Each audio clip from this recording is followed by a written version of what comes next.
Bonjour, je suis Camille Lemaire, chef de service de la Maison des aidants de Nancy de l'UDAF 54.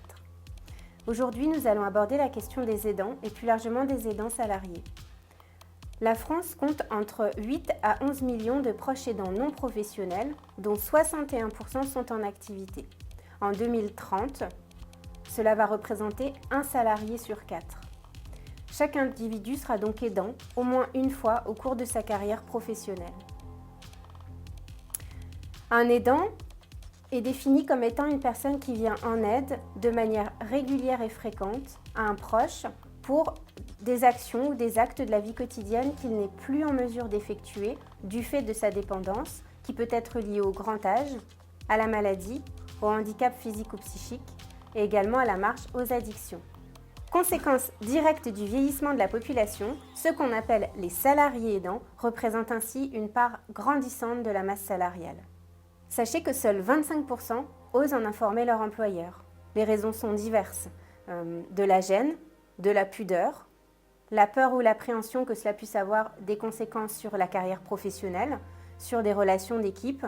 En tout cas, certains signes peuvent vous alerter en tant qu'employeur ou en tant que collègue. De l'absentéisme, des demandes de congés qui sont tardives, l'exécution de tâches ou de rendus plus tardifs, une fatigue physique ou psychique. C'est là toute la complexité du salarié aidant qui peut effectivement se trouver en situation de fragilité.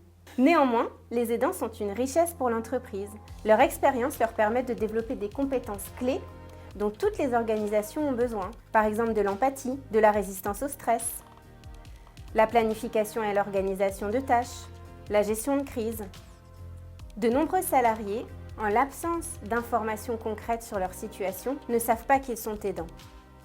De la même manière, un grand nombre d'aidants ne savent pas qu'ils le sont non plus. Ils sont d'abord un époux, un proche, un parent, un frère ou une sœur. Néanmoins, les entreprises sont responsables de leur politique d'aide aux aidants.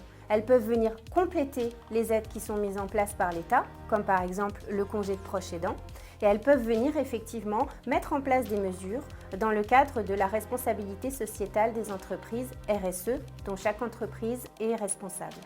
L'important pour les entreprises aujourd'hui est de s'emparer du sujet. C'est-à-dire qu'elles peuvent commencer par mettre en place des actions de sensibilisation, des campagnes d'information. De plus grosses entreprises peuvent également mettre en place des dispositions spécifiques, type du don de congé, des aides financières exceptionnelles ou toute autre disposition qui relèverait d'accords de branche en lien avec leur CSE. La Maison des aidants de Nancy est partenaire des entreprises dans cette démarche. En effet, notre rôle est d'accompagner et d'aider tout aidant, quelle que soit sa situation et quelle que soit également la dépendance du proche. Comme je le disais, qui peut être lié à l'âge, la maladie, le handicap physique ou psychique, les addictions. Nous proposons un accompagnement de l'aidant mis en œuvre par une équipe de travailleurs sociaux et un juriste qui permettent d'accompagner, de renseigner, d'orienter tous les aidants. Nous avons également des activités de répit qui permettent aux aidants de rompre l'isolement, de partager des expériences et également de trouver des solutions à leurs difficultés. L'accompagnement individuel et l'accompagnement collectif sont complémentaires et permettent effectivement de minorer l'épuisement et de faciliter le quotidien des aidants. Les entreprises peuvent nous consulter également pour des interventions auprès de leurs salariés, des sensibilisations, mais également auprès des services des ressources humaines. Pour de plus en plus d'informations, n'hésitez pas à contacter la Maison des aidants de Nancy au 08 09 54 10 10 ou sur le mail aidant au pluriel 54 @udaf54.com. À bientôt.